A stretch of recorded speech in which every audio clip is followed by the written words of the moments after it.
Hello all! నేనొచ్చేసాను మీ కళ్యాణి. ఈరోజు ఆదివారం, అందులో అమావాస్య కదండీ!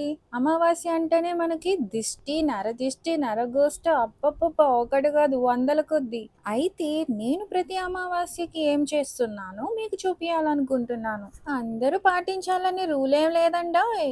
చిన్న టిప్ అనుకోండి. కొంచెం ఓపిక చేసుకొని ఇలా చేసి చూడండి. ఎంతో కొంత పరిహారం అయితే కలుగుతుంది. ఇలా అమావాస్యలే కాదు, మంగళవారం కూడా చేయొచ్చు. నేనైతే పర్టికులర్గా ఆదివారం వచ్చే అమావాస్య, మంగళవారం వచ్చే అమావాస్య అస్సలు వదలను. మన మీదున్న దిష్టి పిల్లల మీద, ఇంటి మీద, మన వ్యాపారాల మీద, మనం ఎదుగుతున్నామని లేదా మన ఆరోగ్య, డబ్బు ప్రతి దాని మీద కనుదిష్టి అనేది ఈ రోజుల్లో కామన్. సో పాజిటివ్ ఎనర్జీ ఉందనేది ఎంత నిజమో, నెగిటివ్ ఎనర్జీ ఉందనేది కూడా అంతే నిజం. అమావాస్య రోజు చేసే దీపారాధన డైరెక్ట్ గా శివయ్యకు చేసినట్టేనంట. అమావాస్య రోజున దేవుడి దగ్గరికి వెళ్ళిపోయిన మనోళ్ళకి పెట్టుకుంటారు. నేనైతే నా బంగారు తల్లి మా అమ్మకు కూడా పెట్టుకున్నాను. All set. నెగిటివ్ ఎనర్జీస్ లోపలికి రావాలని చూసారో దవిడి దివిడే. ఈ స్మాల్ టిప్స్ని ఫ్రెండ్స్ అండ్ ఫ్యామిలీస్కి షేర్ చేయండి.